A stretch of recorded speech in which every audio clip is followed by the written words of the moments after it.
தமிழ் மொழியை எவ்வளவு மட்டம் தட்ட முடியுமோ அவ்வளவு மட்டம் தட்டினவர். ஆதித்த கரிகாலன் என்ற சோழ அரசனை பிராமணர்கள் படுகொலை செய்தார்கள் என்ற உண்மையை மறைத்து ஆதித்த கரிகாலன் சிலரால் படுகொலை செய்யப்பட்டான் என்று எழுதியவர். இப்படி தமிழர்கள் மீது தீராத வன்மம் கொண்ட அந்த நீலகண்ட சாஸ்திரியார் ஊருங்கிறது எப்படிப்பட்டதுன்றதை என்ன எழுதுகிறார்னா, சுயாட்சி பெற்ற ஊர் என்பது அரசினுடைய ஒரு அங்கம் என்று எழுதுகிறார். சுயாட்சி பெற்ற, குறித்து வைத்துக் கொள்ள நண்பர்களே, சோழர்கள் ஆட்சி காலகட்டத்தில் மாநிலம் அல்ல, நாடு அல்ல, மாவட்டம் அல்ல, ஒரு ஊர் கூட சுயாட்சியை பெற்றிருந்தது. இதுதான் முக்கியமான செய்தி. அப்ப அந்த ஊர் இருக்கு இல்லீங்களா, அது சுயாட்சியை பெற்றிருக்குன்னா யார் அதை நிர்வாகம் பண்ணுவாங்க அப்படின்னா, அந்த ஊரில் இருக்கக்கூடிய மக்கள்லாம் சேர்ந்து அதை நிர்வாகம் பண்ணாங்க.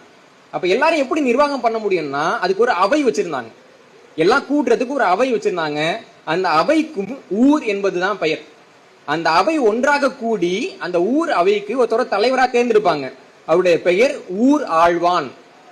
அந்த ஊரை ஆட்சி செய்யக்கூடியவர் என்ற பொருள்ல அவர் ஊர் ஆழ்வான் என்று அழைக்கப்பட்டார். இந்த ஊருங்கிற அவையினுடைய முதன்மையான வேலை என்ன தெரியுமா? அந்த ஊர்ல இருக்கக்கூடிய நீர்நிலைகளை பாதுகாப்பது. இன்னைக்கு என்ன நடந்துட்டு இருக்கு தமிழ்நாட்டுல? பாலாறுல பச்சை நிறமா தண்ணி ஓடிட்டு இருக்கு. காவிரியில தண்ணியே வரல. பாக்குறோம் இல்லீங்களா? தமிழ்நாட்டுல ஒரு நீர்நிலை உருப்படியா இருக்கா? இந்த உலகத்திலேயே பொதுப்பணித்துறைன்னு ஒரு துறையை உருவாக்கி நீர்நிலைகளை சீரழித்த ஒரே மாநிலம் தமிழ்நாடு தாங்க. அந்த துறை வர்றதுக்கு முன்னாடி கூட நீர்நிலைகள் நல்லா இருந்துச்சு, இன்னைக்கு சரி கிடையாது. இன்னைக்கு ஒரு மாநில அரசாங்கம் செய்யக்கூடிய செயல் அப்படி இருக்கு. ஆனா ஊருங்கிற அந்த அமைப்பு அந்த காலகட்டத்தில் என்ன பண்ணாங்கன்னா, முதன்மையான வேலை அங்க இருக்கக்கூடிய நீர்நிலைகளை பராமரிப்பது.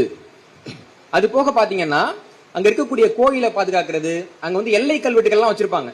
அந்த எல்லை கல்வெட்டை வந்து யாரும் நகர்த்தாம பாத்துக்கிறது. ஊர்ல சொத்து பரிமாற்றம் நடக்கும், அப்ப வந்து சொத்து சண்டைகள்லாம் வரும், அந்த சண்டைகள்லாம் தீர்த்து வைக்கிறது. யாராவது ஊழல் பண்ணாங்கன்னா அவங்களுக்கு தண்டனை கொடுக்குறது, ஊழல் செய்தால் அவர்களுக்கு தண்டனை கொடுப்பது, இது எல்லாத்தையும் ஊர் என்ற அந்த அமைப்பு பண்ணுச்சு.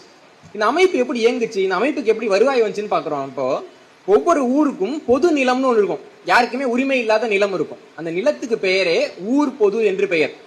அந்த ஊர் பொதுங்கிற நிலத்தை இந்த ஊருங்கிற அவை ஒத்திக்கு கொடுக்கலாம் அல்லது விலைக்கு விற்கலாம்.